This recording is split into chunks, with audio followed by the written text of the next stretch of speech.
Handa na para sa umpisa ng impeachment trial.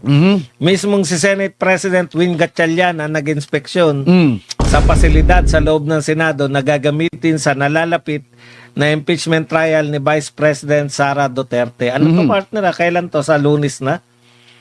Kabilang sa sinuri ni Gatchalian ang plenary hall na magsisilbing impeachment court para sa paglilitis.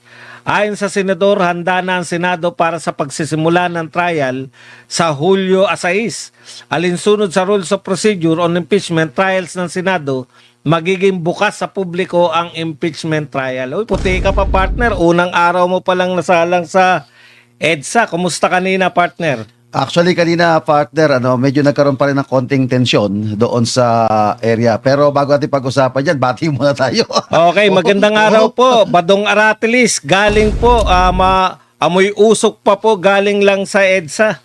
Yan, Brothers Travelers na dyan po, punong-puno po ng sunblock, kaya hindi nangingiti. Oo nga, nakakalimutan natin. Kanina, kahapon kasi, partner, hindi ganong mainit. Oo. Kasi kulimlim, tsaka umuulan-ulan. Kaya ganun yung ine-expect ko pa rin. Kanina, grabe, hindi namin kinaya. Ako po, hindi na nakapaglipot sa EDSA. Pero tinignan ko po, parang wala po sila pero nakalimlim po lahat ng mga participant. Maya-maya sigurong hapon pag nag-start na yung tunay na program, dadami na po sila sa kalsada. Hindi talaga kakayanin, partner. Sobrang init. Oo. Actually, partner, kahapon, nakapag-live ako doon, partner. Yung sobrang init, tagaktak yung pawis mo. Tapos biglang babagsak yung ulan. Naku po. Diba? Yun, ang sakit talaga. Oo, medyo masakit yung pakiramdam ko hapon, pero nakakuha sa gamot, partner. Ayun. At kanina nga, nagkaroon ng konting tension, partner, dyan sa, daan sa rally EDSA. dyan. Oo. Alam mo, partner, bakit nagka-tension? Kasi, Bakit? yung bus, di ba, hinarang doon sa halos kalahati nung EDSA Expressway doon sa daanan. Oo. Yan. Ano yun? Actually, isang linya na lang yung kahapon doon, partner. Nung kasagsagan ng dami ng tao at saka kasagsagan ng dami ng mga bus. Kasi doon na sila pumarada, partner. Pati yung mga bus dyan sa ano ba tawag doon? Overpass. Oo. Overpass, tsaka mga, yun nga, ang haba nun, partner, mula EDSA Monument, People Power Monument, hanggang dun sa EDSA Shrine. O lagpas pa pala, hanggang dun sa lagpas ng konti sa Robinson's Galleria. Ganun kahaba. Tapos, hindi po nila napigilan yung tao kasi nga hindi nakapaghanda yung mga otoridad dahil biglaan ang buhos ng tao kahapon, partner. Oo, partner. Yung, actually, gabi pa alam ko na eh. Suot ko nga ngayon yung isang uniform na tinago ko lang. Anyway, partner, kanina, yung pagka-aberya kanina, yung medyo... Ano ba yung aberya kanina? Dumating si NCRPO General Aberin. Yan. At dumating din si MMDA, ano ba yun? Kalimutan ko pangalan ito, si Nebrea. Si Nebrea.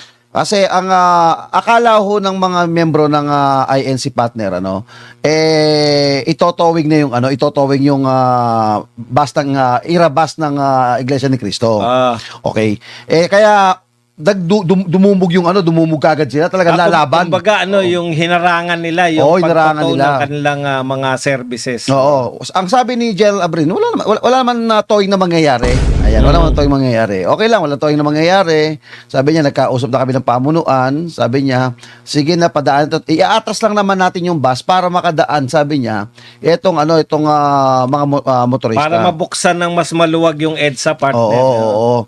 At yun nga, medyo nagka-tension dahil siyempre wala pang hudyat sa pamunuan na okay, pwede marami namagitan nung nalaman na okay na pala, pinaatras na lang yung bus. Pero Ayun. partner. Pero marami, partner, alam mo, marami na to kanina. Oh, talaga? Nung pumunta ko ron. Kasi wala na yung, nakita ko na lang mga towing truck doon. Pero wala na yung mga nakaparadang mga mula planes, White Plains. Hindi White Plains, yung isa pa, Corinthian Garden. Oo. mula doon, wala na pong mga private vehicle. Mga anong na oras yan, partner? nakaparada. Mga anong oras yan? Siguro mga 9. 9, 9, parang ganun. Ako 8 o'clock eh. Napansin ko wala na, no. Wala na. Doon sa kabila, lampas ng White Plains, papuntang northbound. Oh, Yung pasantulan. Pasantolan, yun na nakikita natin dito. Pero hindi ko alam kung natow sila. Partner, batiin natin yung ating mga kababayan na ngayon na nanonood sa atin. Sabi ni Chris Lunsaga, buti pa si Travelers naka-sunblock. Si Boss Buds naka-2 t-shirt. Hindi lang po 2, 3 t-shirt po ako kasi na pagkakain. 3 po baong ko talaga dyan eh. Yung pangatlo ko po, pinagpawisan pa rin. Yun. At sabi ni Delia Pineda, good afternoon everyone. Ayan. Ayan, Heidi Ching. Good afternoon, Birada Aguila.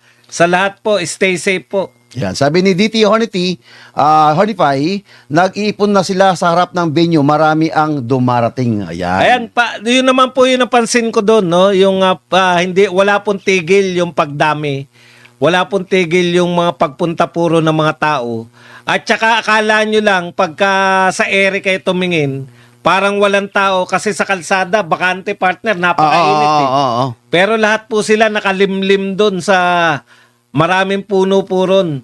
Doon po yun, napakarami pong tao ron, akala nyo lang po wala.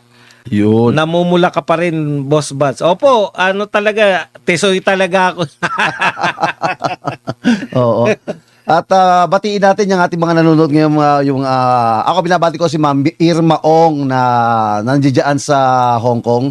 At binabati ko yung mga kahapon yung mga nakakilala sa atin, partner. Talagang naglalakad lang tayo doon. Papunta pa lang ako, may nakakilala na yung mga nagpa-picture. Ayun. Oo, yun ang pinakamasarap doon. Ako, partner, wala nagpa-picture sa akin kasi meron po ako, naniningil po ako ng 20-20 sa mga...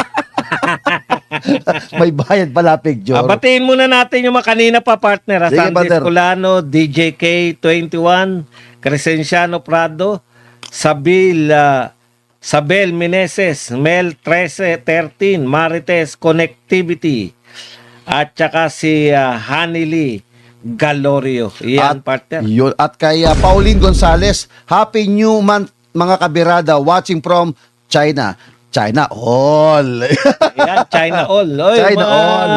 Parang may mga kasama tayo sa SMNI na nagcha-China. China Paano all. naman kami? At sabi ni Manolo Print, Ayun, no? Graphics, good pay mga birada watching from Kainta. Kainta Rizal, ayan. At Jason Kapispisan, mga suki natin dito to. Good afternoon, kabirada. Magandang hapon po sa inyong lahat. Okay mga partner, eto na tayo sa ating mga headlines. Huwag kalimutang i-like ang video, i-click ang notification bell at mag-subscribe para updated ka sa susunod nating mga uploads. Headlines mga partner.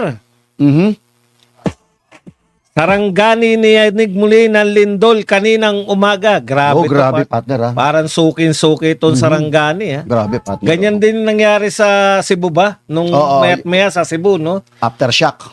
Yan po. Dole inaproba ng 85 pesos na aumento sa minimum na sahod para sa NCR. Partner, pakibati mo muna yung nagpakape. Ay, maraming salamat po sa nagpakape. Ayan, Jimmy, talaga nagkakape. Gemma Blanca Flor. Yeah. Maraming salamat po sa nagpakape. Ayan. Okay, thank you very much po. At eto, Dole, bilang ng dumalo sa INC, umabot ng 15,500 ayon sa QCPD. QCPD, binigyan na ng permit ang INC rally sa EDSA Shrine Monument hanggang July 1. Kailan ba yan? Ngayon. May permit hanggang ngayon. Malacanang itinanggi ang paratang ng INC na may umiiral na selective justice sa Marcos admin. Oh, partner, speaking of selective justice, pag-uusapan natin mamaya, yung ba ito yung sinasabi na kapag kakaalyado ka, parang mayroong kang kaso. Yun. Pagka kaalyado ka, safe ka. Safe Pagka ka, hindi yun. ka kaalyado, may Yun. kaso ka. Yun. Ayan, partner. Malacanang, ayan. Senado, handa na para sa umpisa ng impeachment trial. Kaso laban kay Marcoleta, ibinase sa ebidensya. Ayon sa ombudsman. Tama ba yan? Mike Defensor, handa umanong harapin ang posibleng kaso sa ombudsman. DOJ patuloy ang koordinasyon sa ombudsman sa kaso laban kay Joel Villanueva. Okay. Ombudsman mas gustong makakuha ng mahalagang testimonya kay Bonoan kaysa makulong ito sa kulungan. Grabe naman Ayan yan, po. Ayan po. Ibig sabihin, partner, maraming nalalaman itong si Bonoan. Talagang maraming nalalaman yan dahil siya yung head ng DPWH. Sa DPWH po, naganap yung flood control na yan. Paanong kumbaga, inutil mong head kung wala kang kaalam-alam. Ayan mga partner. Isa lang pala partner natin. Partner! Eto, magsisimula na tayo sa katawan ng ating mga balita. Ano yung mga katawan na yan, Ayan, partner? Sarangani niyanig muli ng lindol kaninang umaga. Naitala ang isang magnitude 5.4 na lindol sa timog silangang Balut Island, Sarangani, Davao Occidental.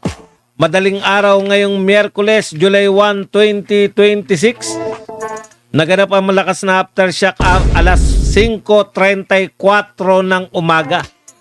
Tectonic ang pinagmulan nito at may lalim na 10 kilometro. Ayon sa Philippine Institute of Volcanology and Seismology o PhilVox, ang lindol ay isang aftershock na magnitude 7.8 lindol sa karagatan ng Sarangani at magnitude 6.5 na lindol sa karagatan ng Davao Occidental na naganap noong June 8, 2026. Partikular na naramdaman ng lindol sa mga sumusunod na lugar. Intensity 4, Kiamba, Sarangani. Intensity 1, General Santos City. Pwede pala yung partner? Alin ba doon? June 8 pa. Ngayon lang ang aftershock. O yung Halos isang buwan. isang buwan, ano? Pwede pala yan. Kasi ano naman alam natin dyan. Sinabi ng PBOX yan. Oo. Partner, ano masasabi mo dyan? Basta ako, masasabi ko lang, dyan po sa General Santos City, dobling ingat lang po tayo dahil kalikasan yan, partner. Wala nakakapagsabi niyan kung kailan magaganap at although meron tayong mga bagong kagamitan ngayon, pero iba pa rin po yung kalikasan, na unpredictable po yan talaga. Correct. Lalo na ho itong lindol, kahit may mga bago tayong kagamitan. Ang mapapayo ko lang po at masasabi ko, doble ingat po, lalong-lalo na doon po sa mga apektadong lugar at lalong-lalo na yung mga nasa tabing dagat, partner. Kasi ang nakakatakot dito yung tsunami. Correct. Yung aatras yung tubig at babalik. Alam mo partner, totoo ka dyan, no? Unpredictable. Kahit po moderno na, wala pa po. Lahat po nasusukat na natin, pe-predict na po. Pagputok ng bulkan, yung pagdating po ng bagyo, tanging lindol lang po ang wala pa rin pong prediction. No, wala pong babala, no? Yan po ang kaisa-isa pong trahedya, natural calamity, partner. Kaya matindi pag nagkaroon ng lindol kasi hindi mo talaga mapaghandaan yan dahil walang minsan, partner, naalala ko merong pagsusuri yung China, partner. Alam niyo naman yung China, maraming ginagawang yan. Pinag-aralan nila yung kilos ng mga hayop, partner, na parang baka eto yung susi. Kasi yan yung problema ng buong mundo, partner. Hanggang ngayon, napakataas na ng teknolohiya natin, napakalayo na nang naabot. Pero never pa rin pong nape-predict ang pagdating ng lindol. Nung una, akala nila na nakuha na ng China, no? Kasi nag-aral sila at na-predict nila. Pero hanggang doon lang, partner, yung pangalawa, hindi na nila na-predict. Kasi ang hirap, unpredictable nga. Tama ka, partner, sa pag-aaral sa mga hayop kahit sa karagatan. Napapasya, may mga hayop na lumilikas, para na monitor nila, na alam na mga ito na may badyang signos na paparating. Correct. Sa mga bagyo, partner, medyo tama yan. Pero yung lindol talaga, sira po ang mga scientists. Hanggang ngayon po, advance na ang technology, wala pa rin pong makakapredict. Kahit sino pong bansang pinaka-advance po ang teknolohiya, wala pang makakapag-predict ng kung kailan darating ang lindol, partner. Kaya napakahirap kalaban itong lindol. Ang pwede nating ma-predict dyan o mapaghandaan yung ma-minimize natin yung pinsala. Pero yung halimbawa, dito, Hindi katulad ng bagyo. Ito ang dadaanan ng bagyo, di ba partner? Oo. Na pipredict yan eh. Kaya pwede kayong ilikas na kayo kagad. Ito po, paano kayo ililikas? Hindi nyo naman alam kung kailan darating. Correct. Ayan, partner. Okay, punta na tayo. Meron ka pa, partner? Okay na ako, Brad. Dole inaprubahan ng 85 na aumento sa minimum na sahod para sa NCR. Biglaan to, partner, ha? Oo, talagang biglang-bigla to. Inaprubahan ng Department of Labor and Employment o DOLE ang 85 na aumento sa minimum na sahod para sa National Capital Region. Ang aumento sa ilalim ng Wage Order Number NCR 27 ay papatupad sa dalawang yugto. 60 simula Hulyo 19 hanggang karagdagang 25 naman sa Enero 20, 2027. Ang bagong wage hike ay kasunod ng ilang panukalang isinumite sa DOLE para sa manggagawa sa NCR. Ano masasabi mo rito, partner? Ako, nagkagulatan dito, partner, sa hindi ko alam kung biglang pagkasabay, partner, nung paglabas ng mga Iglesia ni Cristo, sabay nagpalabas po ng si Tolentino na itataas itong mga sahod, ano? Samantalang ang daming pagkakataon para itaas yung sahod. Correct. Di ba? Bakit parang bakit sa tingin mo, partner? Kasi karaniwan, May 1 yan eh. Araw ng paggawa, Labor Day. Diyan po ina-announce yan. Pero hindi po ina-announce nung Labor Day. Ito kaya ay nagkataon lang. Ano sa tingin mo, partner? kung ako tatanungin mo, hindi ito nagkataon. Sinadya ito para, kumbaga, para sa akin, yung may tawag dito yung natawag nila sa pampalubag loob o tataasan na namin kayo ng sahod, wag na kayo sasama dyan sa rally. Correct. Yun. Pampaawat sa mga pero tingin ko wala namang impact to. Wala ring impact ito kasi alam mo bakit? Ang nilalabanan kasi ng rally ngayon, partner, hindi po kasi marami nagko-komento sa akin kanina. Kasi daw napupunta sa religious ang doktrinahan ng usapan eh. Hindi po ganoon. Wala nga pong nagdoktrina nga po ng Iglesia ni Cristo at nagtuturo sa Bible doon eh. Ang marin pong tinututulan po doon yung pong sinasabi po lang corruption, bakit umami na daw si Martin, yung mga placards na nakalagay doon, bakit hindi nananagot yung mga talagang dapat managot, yung nag-iimbestiga, bakit sila yung nakakasuhan, ipapakulong, parang binaligtad ho mga kabayan. Pero wala ako nakita po doon partner na doktrina na tinuturo na ganito, wala. Correct ka dyan, partner. Purely po na panawagan para sa sambayan at hindi po na sinasabi ng mga Iglesia ni Cristo, yung mga miyembro doon na kami Iglesia ni Cristo kami wag kayo sasama dito, amin lang to hindi inopen po nila taliwas po doon sa naunang rally na ginawa po nung malaking mahabang baba. Taliwas po yung ginawa po nila. Sinabi talaga, hindi kayo welcome. Hindi kayo welcome dito, Ayun, ganon. Namili. Partner, may partner, yan nga reaction ng ating mga viewers, si Eric Gersio. Bakit sa Metro Manila lang? Bakit? Yan po, ang problema kasi buhat po na nagkaroon ng Regional Wage Board. Dati kasi, partner, nung ako ay bata pa, wala yan. Pag sinabing umentohan ng sahod, buong Pilipinas ang umento. Ngayon po, nagkaroon po ng mga tinatawag nating Regional Wage Board. Yan po ang kaganapan, NCR lang. Kasi nga sa NCR lang may rally. Kayo naman, halatang halata naman. Pero ang problema, hindi naman po rally ito na naghimutok yung mga tao na taksan ng sweldo. Di ba? Ito po ay rally dahil kitang-kita po nila yung injustice na ginagawa dito na meron pong tinitignan ang pagdedemanda, yung batas. Yan po ang malinaw dito kay Senator Marcoleta dahil malinaw naman kahit po yung ombudsman sinasabi na yung kanilang ikinakaso kay Marcoleta ay sa 75 million na campaign contribution, partner. Ang tanong, kung masama pala yung campaign contribution, lahat. Demanda nyo lahat.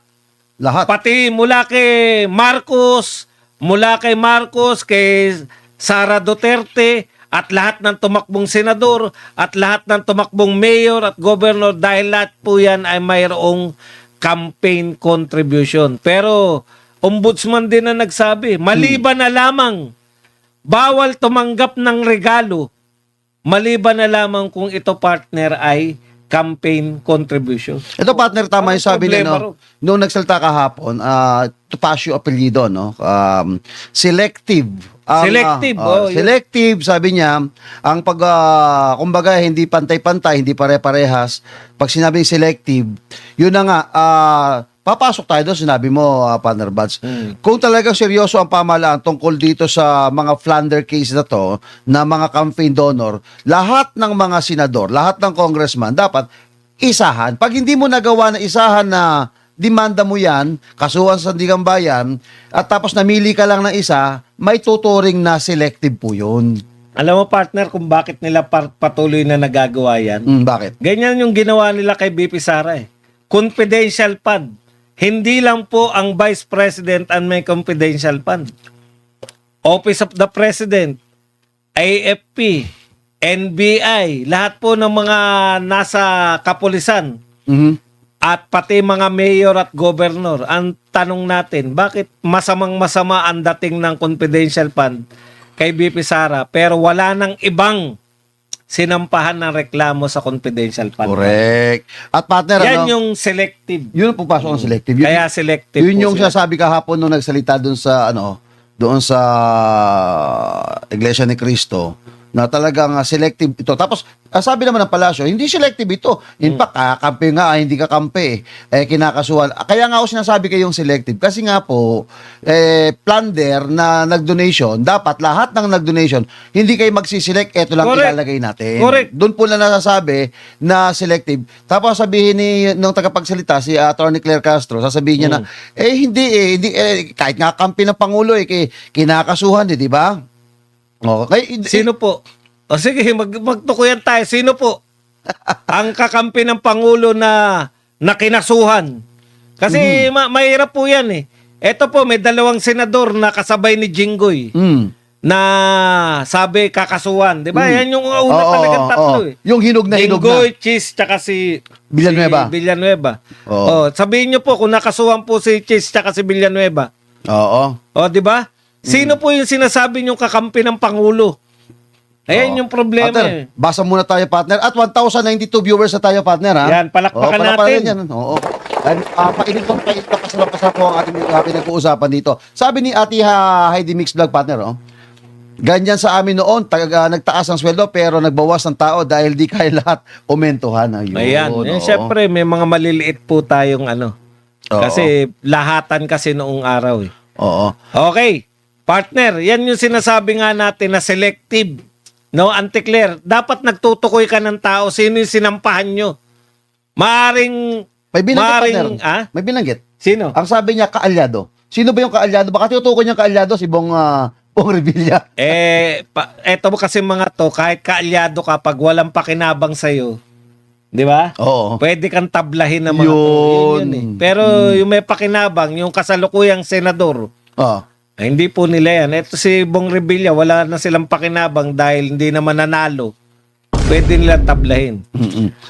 Tama ka, Sir Bad, sabi ni Alma, dapat kasuhan lahat kung talagang bawal ang donation sa campaign na yan. Kasi lahat naman sila tumanggap ng donors. Correct. At saka ito pa po partner, pag usapin kasi ng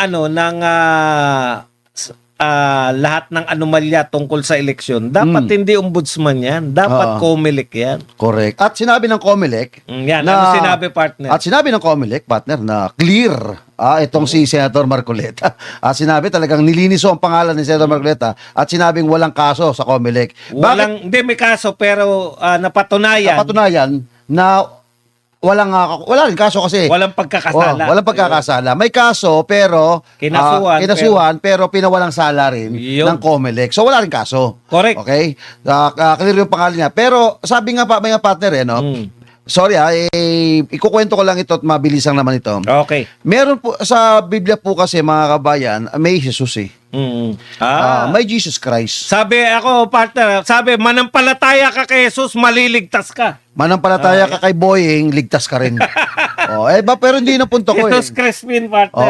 Jesus Crispino Boying. Hindi na punto ko eh. Sige. Nung DOJ partner, may isang relihiyon na nasaksiyan ko ng aking buong pagkatao na nung panahon na DOJ pa po, ito pong si Jesus. Crispin. Jesus.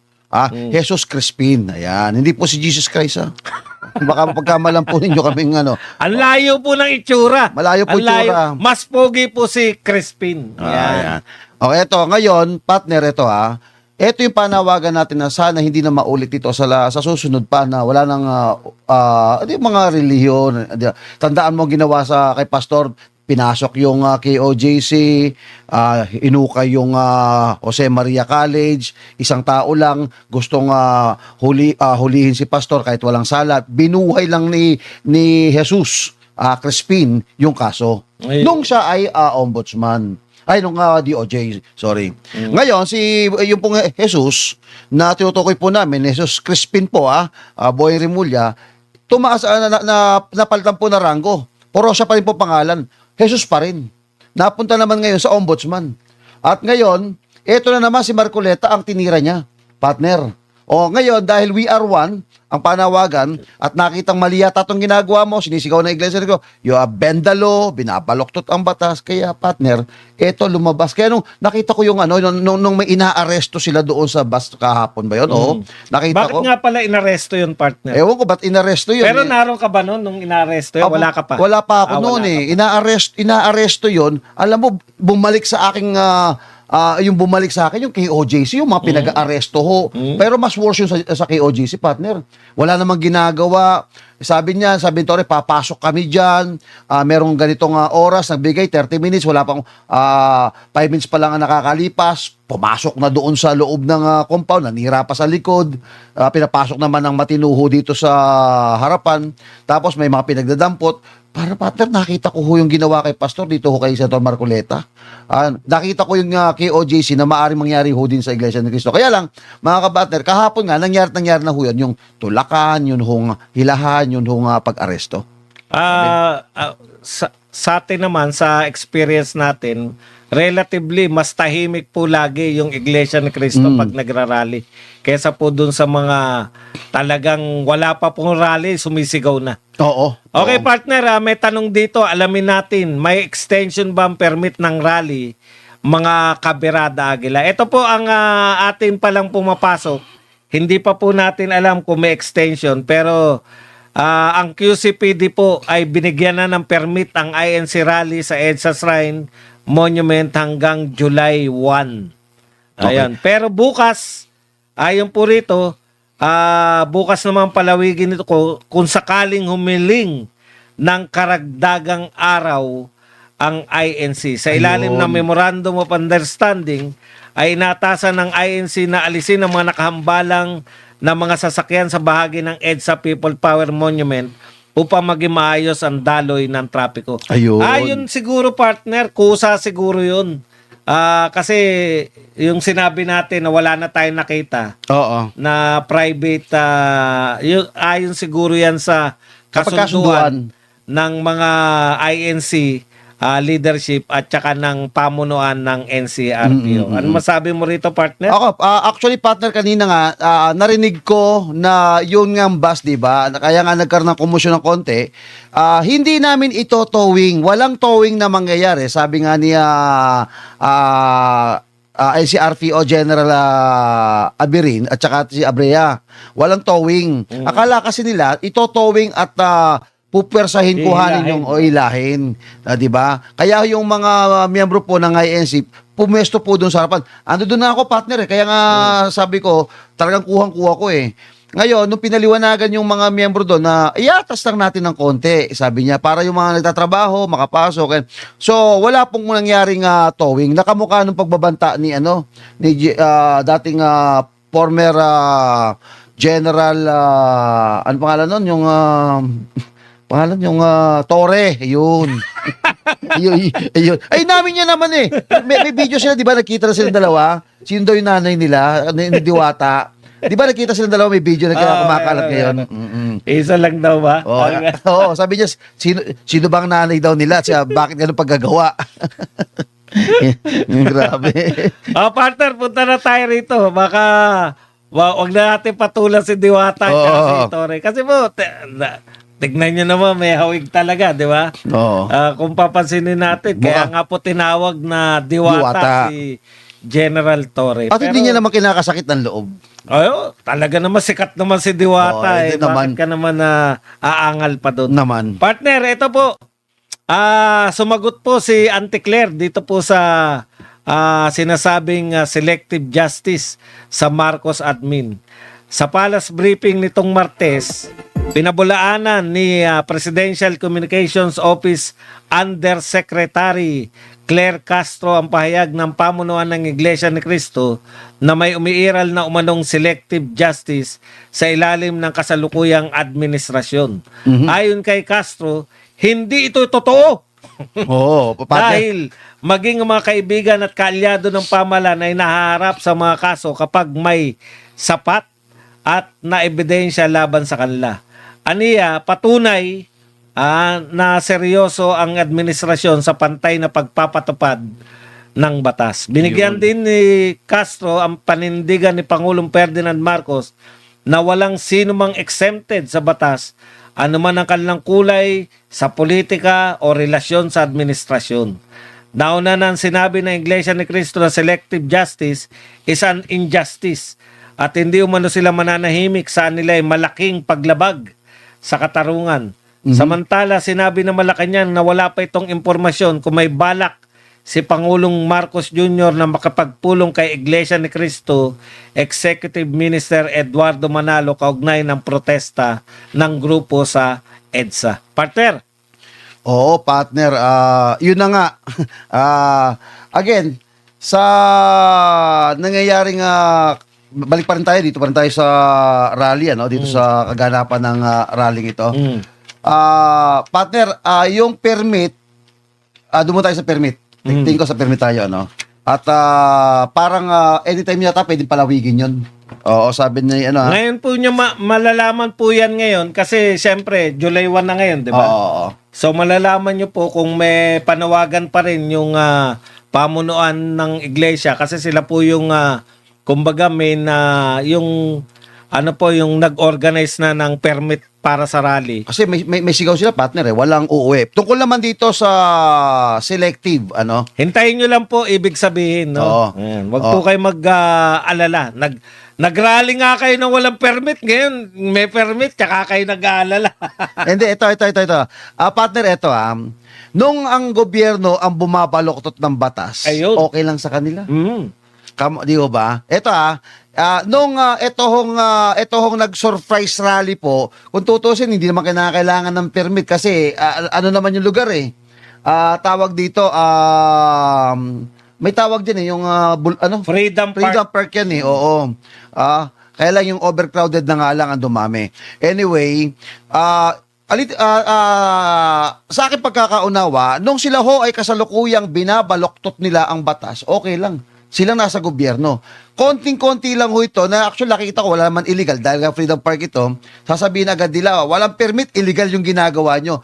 Pero yung nakikita nyo ho, yung rallying ito, walang, yung mali ng rally ang titignan nila binubutasan nila, walang permit.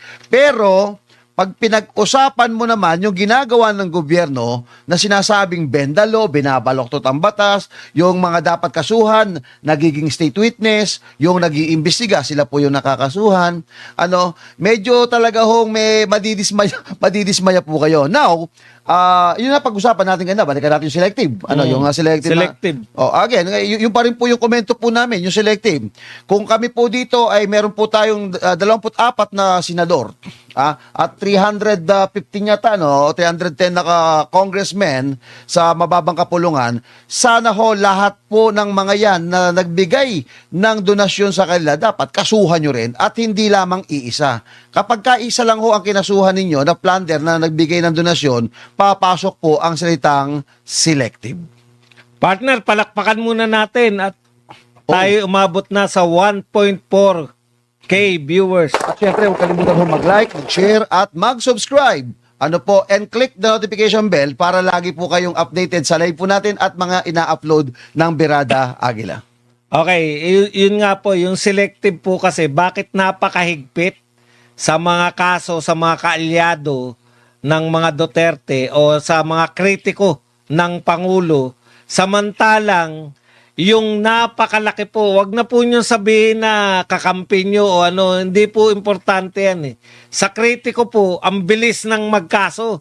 Pero po sa napakalaking korupsyon, katulad po ng flood control, wala pa po tayong nababalitaan. 1 taon na po. O mag-1 taon na po sa July, yung buhat nung nagsalita ang Pangulo ng mahiya naman kayo. Yung 1 taon na po yan, kilala na po natin, more or less. Kilala na po ninyo kung sino po yung sinasabing mga mastermind. Ang dami na po nagsabi. Yun po yung gusto namin eh. Habulin nyo rin, hindi po dahil kamag-anak o kaibigan o kaalyado. Kung hindi dahil, yan po yung pinakamalaking korupsyon.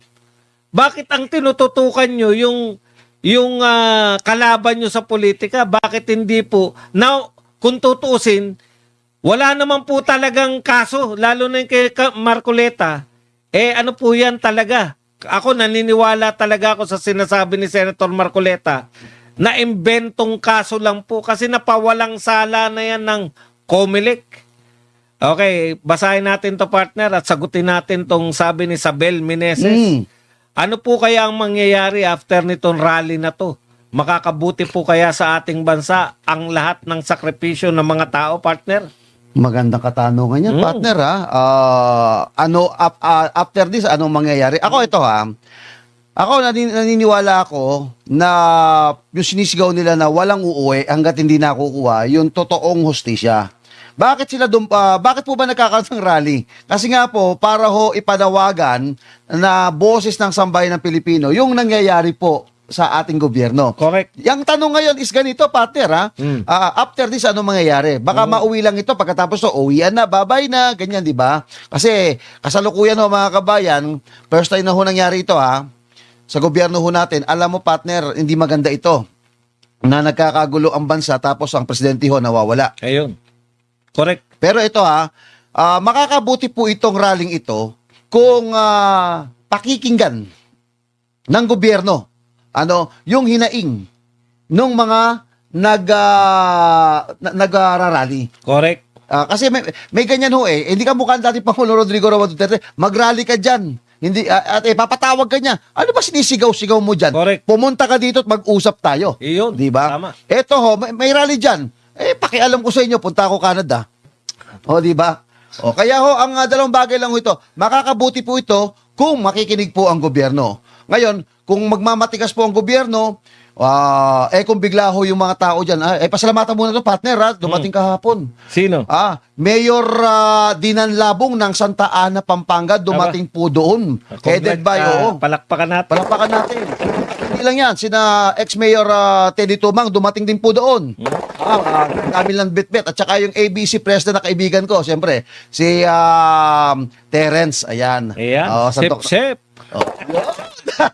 Hindi, dumating sila, hindi kami nagkita-kita kahapon, pero ka-video call ko, talagang nandoon lahat sila na ilang ba yung pater, dami. At saka siyempre, kaya nga po, sabi po ng mga Duterte supporters na hindi lang naman po mga INC yan naroon at napatunayan naman natin yan sa dagsa po ng mga pro-Duterte leaders na nagsalita dyan sa stage. Nariyan po si dating congressman, congressman pa rin pala hanggang ngayon. Si Congressman Libiste, Biste, oo. yan, dating congressman na Mike Defensor, Mhm. si Attorney Trixie, sila Eric Celis, nariyan din po, nagsalita rin si Senator Amy Marcos. Sino pa ba? Cayetano.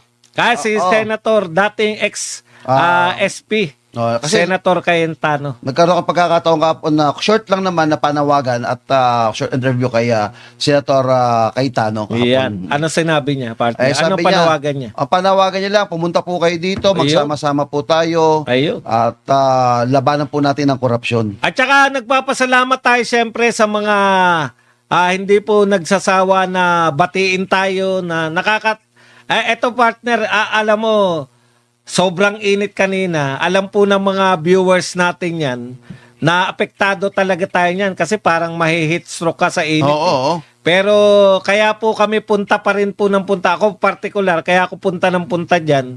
Alam ko po na maraming nagbabaka sakali na maispatan ako at makapagpa-picture lamang. Alam ko po na yan po ay pangarap ninyo.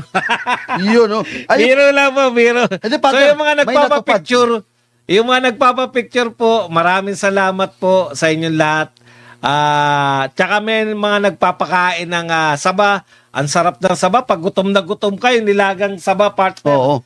Ang Sana sarap all. ng kain ko noon. Tsaka may nagbigay ng itlog. Yun, Ang sana sarap all. na nilagang itlog. Ibig mo sa... At nagpapatubig, partner. Yun. Yan. At yung lugaw daw, partner. Kaya po, Ang Chavit. layo kasi ng mga lugawan. Kasi dito lang ako banda kasi sobrang init po talaga.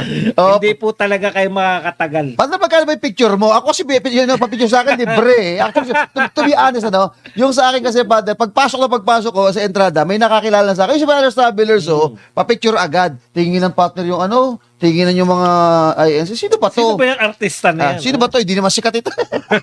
Nagpa-picture mga nakakilala ho sa atin sa Brothers Kasi Travelers. sikat ba ni Badong yan? Yan, yun. Hindi, biro. Hindi. Pagka-picture sa akin, nagtitingin na partner. Sino kaya to? Tapos napilapitan, sir, pwede ko makita yung YouTube channel niyo, yung ganun. Maraming salamat po. Wag niyo pong wag kayong mag-alala, hindi ho na isasanglaho yung mga mukha ko sa pawn shop. Okay, partner, punta na tayo rito. Senado, handa na para sa umpisa ng impeachment trial. Mismong si Senate President Win Gatchalian ang nag-inspeksyon sa pasilidad sa loob ng Senado na gagamitin sa nalalapit na impeachment trial ni Vice President Sara Duterte. Ano to, partner? Kailan to? Sa Lunes na? Kabilang sa sinuri ni Gatchalian ang plenary hall na magsisilbing impeachment court para sa paglilitis. Ayon sa senador, handa na ang Senado para sa pagsisimula ng trial sa Hulyo 6. Alinsunod sa Rules of Procedure on Impeachment Trials ng Senado, magiging bukas sa publiko ang impeachment trial. Uy, pwede palang Maganda pumunta yun. ron. Tara na, punta Kaya tayo. lang, puno na. Hindi, siguro magpa-reserve ka yung sa mga susunod, wag yung sa Monday. Kasi Monday ba yung assize? Oo. Okay, alinsunod sa rules of procedure ng impeachment trials, gayon man nilinaw ni Gatchalian na limitado lamang ang bilang ng mga papayagang manood. Aabot sa 150 public viewers ang maaaring makapasok kada araw. Kaya yung susunod siguro nakapila na sila. Oo. Okay, partner. Ano masasabi mo rito? Handang-handa na raw. Pati mga bisita, okay na rin sila. Alam mo, ang inaalala ko dito, hindi yung handa sila eh. Talaga alam natin itong kasong impeachment, wala naman hong problema ito eh. Ang inaalala ko, partner, yung budget. Ang laki nito. Magkano naman kaya itong gagastusin dito para lang ho dito sa impeachment na to. Tapos ipapasa na ho sa taong bayan. Anyway, kung handa na po, ang tanong, partner, sino ang mapipreside? Dapat, alam mo sa konstitusyon na pag-usapan na natin dito yan sa Birada Aguila, ayon po sa konstitusyon, dapat Senate President. Ngayon ho, may napag-usapan ba kung sino yung mapipreside? Sabi naman niya, pinag-aaralan niya na ni Win Gatchalian. Mukhang siya talaga yung magpe-preside, partner. Nako. Pangangatawanan niya. Ang problema kasi, sasabihin natin, hindi kayo abogado. Di ba yung masabi, hindi ako abogado, kaya sa iba ko ipapasa. Di ipasa mo na rin yung pagiging Senate President kasi hindi ka pala, di ba? No, Wala partner. naman sinabi na abogado eh. Ang nakalagay po doon, Senate President ang magpe-preside. Oo. Kung hindi ka qualified, bakit ka nag-ambisyon? Tama, Kaya tama. dapat yung pangatawanan nila yan, partner. Tama ka dyan, partner, ano? Hindi kaya maging pangit naman kasi, dapat talaga humahawak dyan na isang abogado.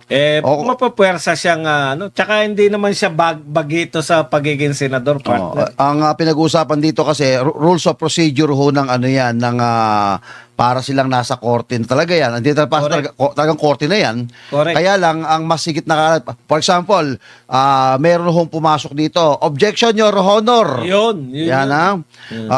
What's your objection? The question is not related or what we call this, yung hindi nasakop dun sa ano. Ano sasabihin mo? Overrule, sustain. Diba? Or change the question.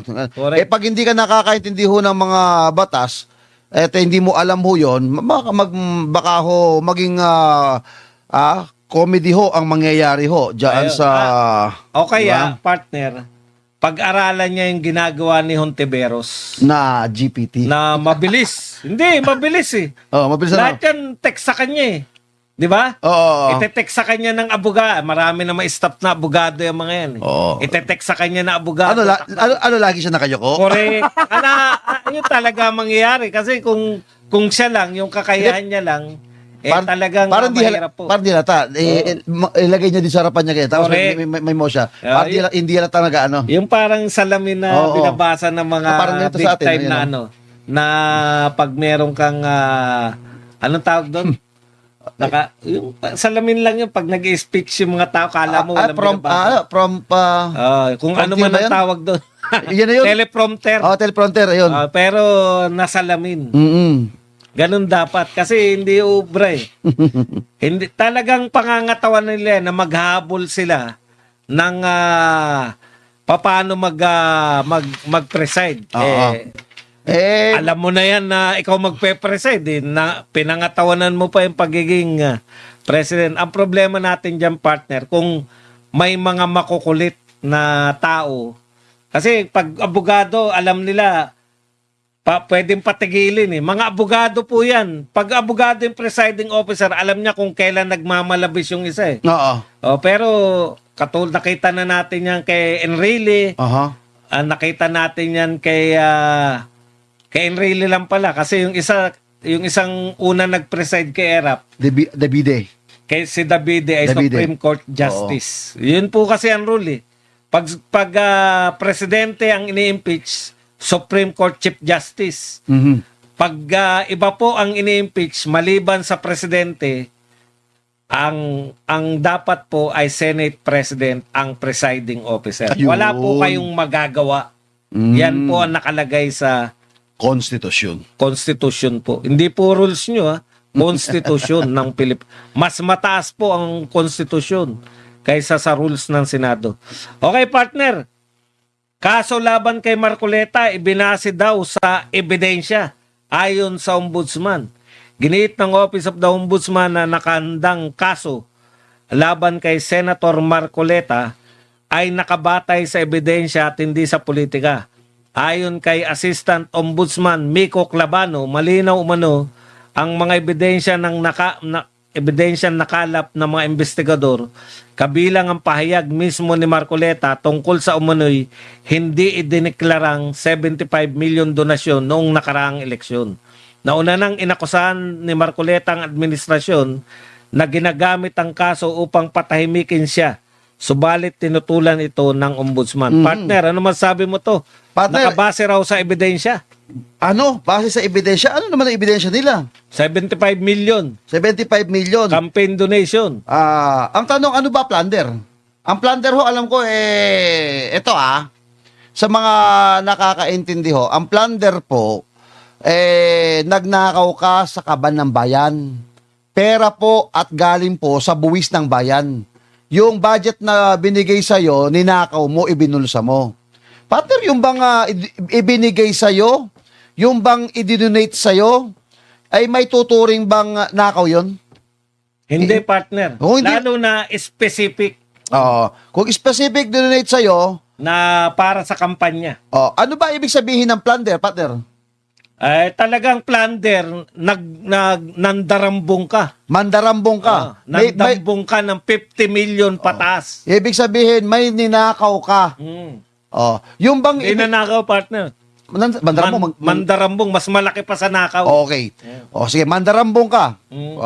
Ngayon, Nandambong ka. yung bang ibinigay sa yung personal, yung ba'y may kukonsiderang pagnanakaw?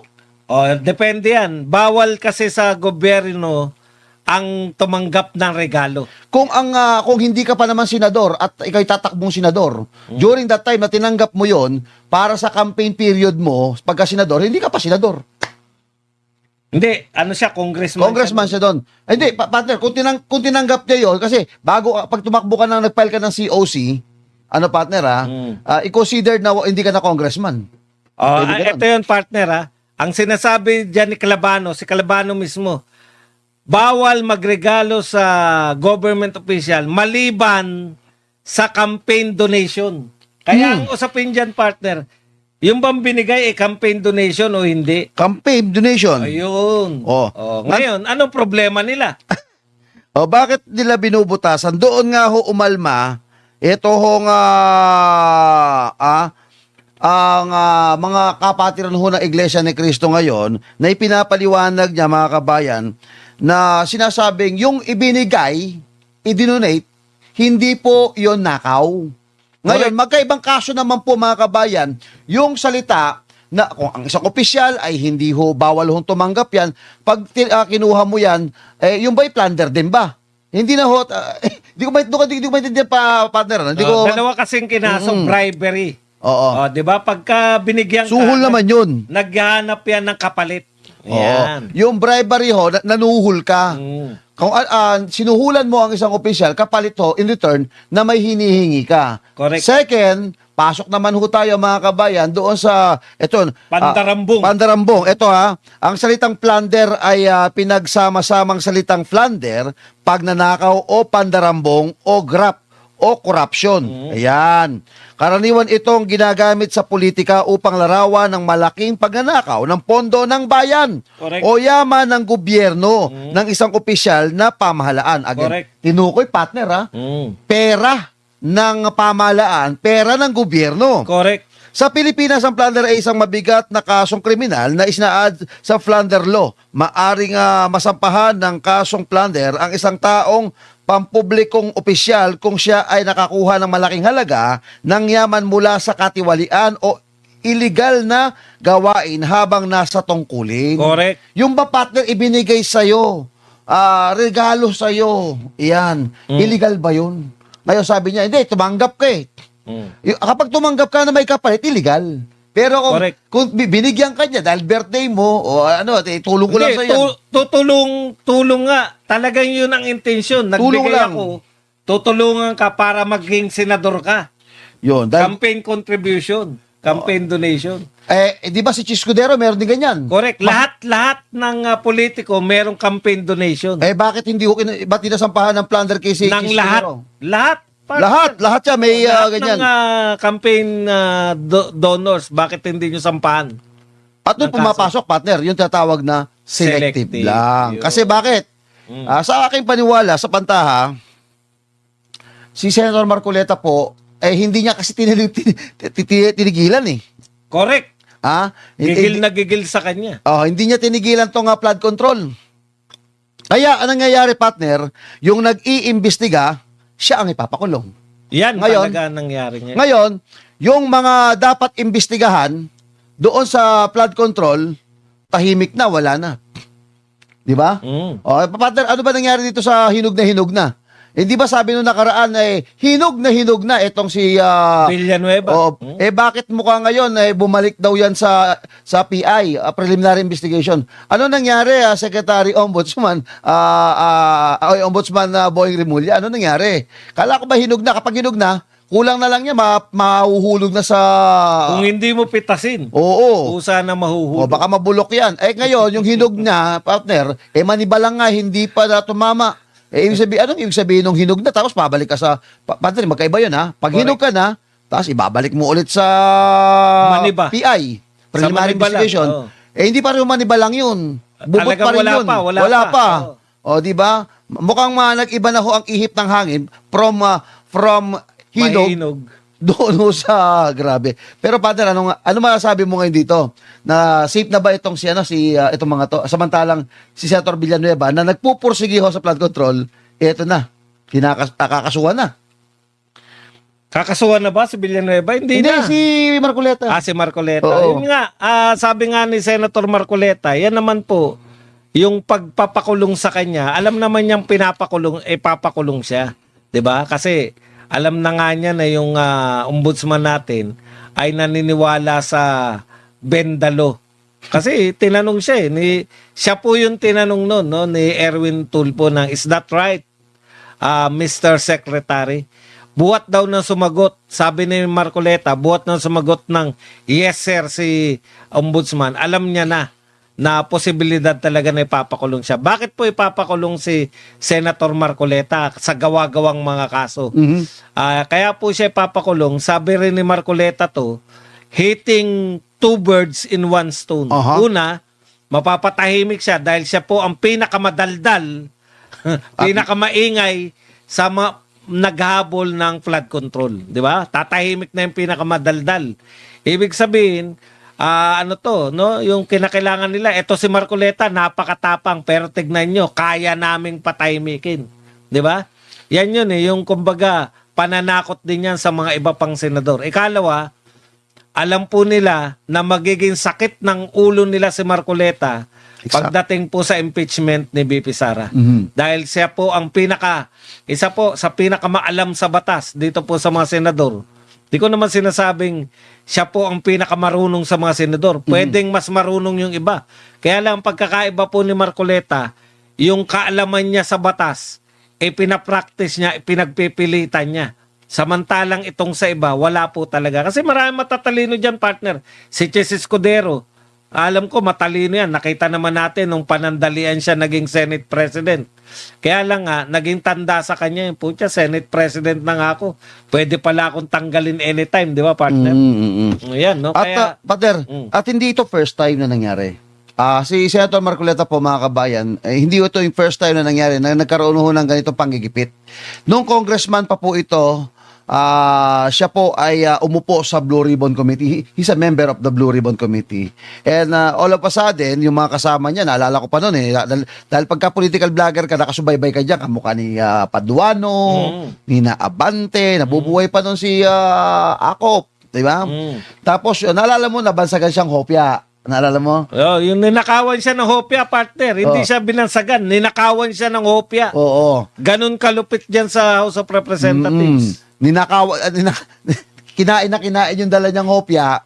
Tapos ang ginawa, nagulat na lang siya nung uupo siya sa Blue Ribbon Committee. Nagulat siya, hindi na siya membro ng Blue Ribbon Committee. Sabi niya, ano nangyari? Ba't hindi man lang ako inimpormahan na, Congressman Marcoleta, you are not longer a member sa, di ba? Kung ano yung Yung ginawa, katumbas ng Blue Ribbon sa House of Representatives. kung ano po yung ginawa nila doon po sa house, sa lower house, sa mababang kapulungan, same din po ang ginagawa po dito. Kaya lang dito, may pambabraso. Kung noon ang mga kasama niyang congressman ang mismo nagtanggal sa kanya sa pagiging Blue Ribbon dahil nga matanong, marami siyang maulirat. Siya lang ang nagtatanggol at that time kay BP Sara. Oo. At eto na, nung dumating po tayo ngayon sa Senado, although meron pa rin sa mga senador na kumukontra, nakakabanggaan nga sila doon, pero pumaibabaw yung pagiging abogado niya, partner. At ngayon, hindi na po, dahil nakita ng ganito nga eto na, dumating na ngayon yung mga taga-kaso na si Jesus Crispin Boyeng Remulla na ombudsman, di ba? Tsaka yung hinahabol kasi ni Marcoleta, talagang yung mga utak ng flood control, partner. Kaya dyan sila nasasaktan. Tignan nyo naman yung mga kalaban niya. Si Ping Lacson. Di ba? Hindi na po tuta ang tawag ni Alan Peter Cayetano. Ano pala? Aso na. Ay, tuloy mo, partner. Ay, partner. At kung titingnan natin yung track record mga kabayan, mas maganda ho ang kredibilidad po, mga kabayan, ni Senator Marcoleta. Meron ho itong sa magitan ng kanyang in aid of legislation, partner, ABS-CBN, nahabol nila yung kanila hong...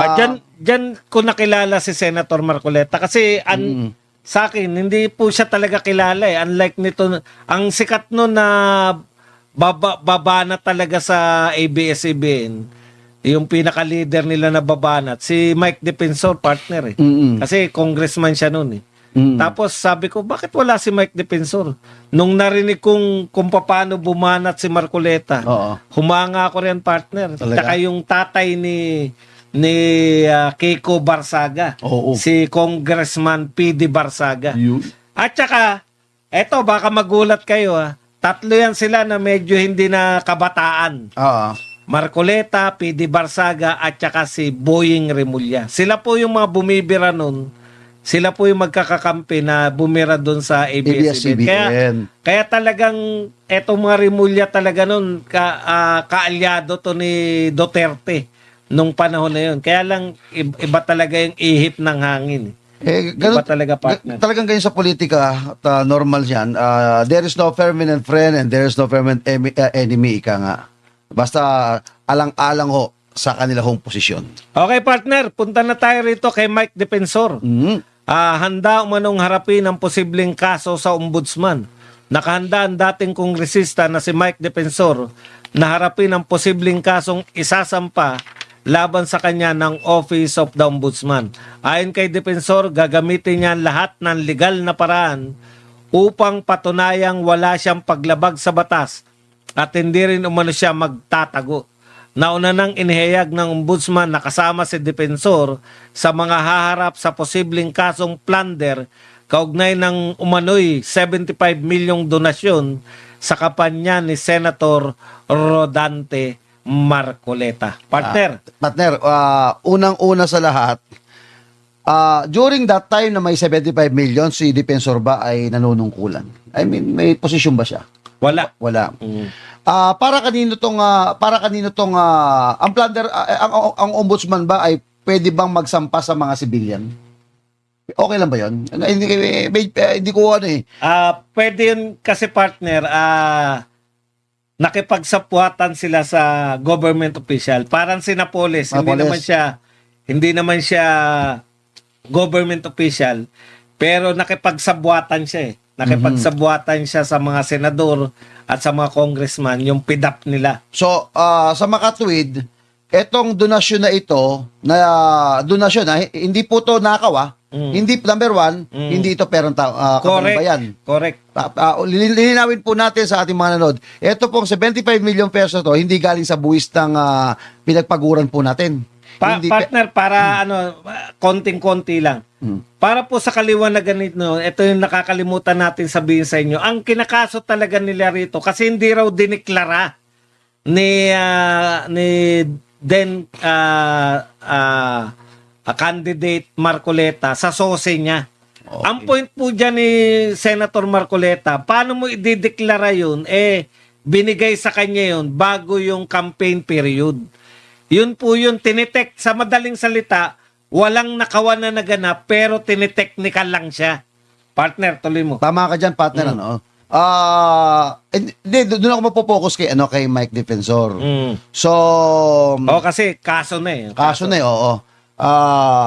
Maalala ho natin, ano ho ba ang papel ni Mike Defensor dito sa biglang lumabas, kasi ito yung para naging alalay at tumutulong ho rin sa mga 18 Marines na nung una sinasabing nanggaling yung 5 milyon ba, 3 milyon, ano ba to, sa mga 18 Marines na di umano binayaran at binigyan, sinuhulan daw itong 18 Marines para tumistigo laban ho sa mga congressman, mga senador na mga binabanggit.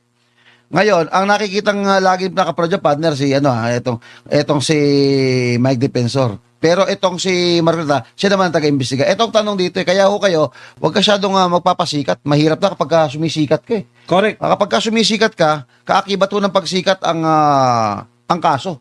At, buti na lang, hindi tayo sikat. Buti lang hindi ka. Pero sabi naman ng iba, ang kaso daw ho mga kabayan, na mga ganyan, kamukha natin, isang badge daw ho yan. Badge daw yan. Okay na kung walang badge. Badge daw yan. Bakit? Badge daw yan.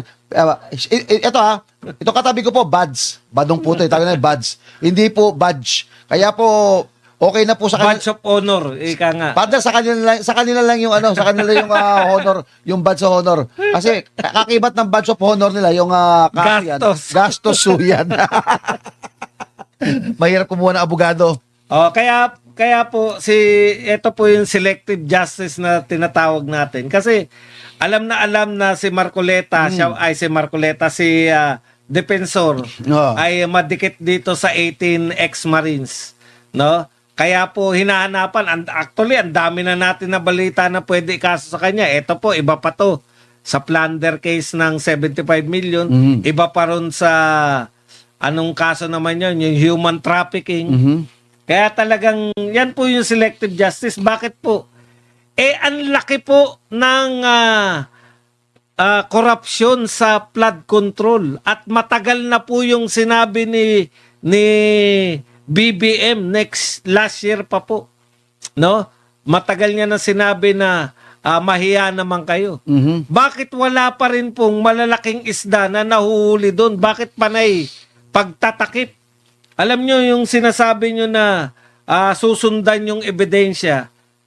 Yang 18 Marines na nga yung ebidensya. Oh. Sino po ba ang nagsabi na hindi sila naging tauhan ni Saldico? Tama, correct. Sino po ba yung nagsabi na sangkatutak po sila? Ano pong ginagawa nila doon? Yun po ang sinabi nilang ginagawa nila. Sino po ang hindi nagpatunay na peke yung mga kinakarga nilang mga maleta, yung sinasabi nila ay mali? Wala pa naman eh. Wala pa po kayong ebidensya ng mga tao na nagsasabi na kasinungalingan yung sinasabi nila maliban sa mga senador na pinagbintangan. Oh, na nadalhan ng maleta si Tito Soto, si Erwin Tulfo. Between Tito Soto, Erwin Tulfo at mga 18 ex-soldiers, magkondak kayo ng survey kung sino mas pinaniniwalaan ng tao. At partner, pareha-parehas na merong aligasyon na may mga maleta.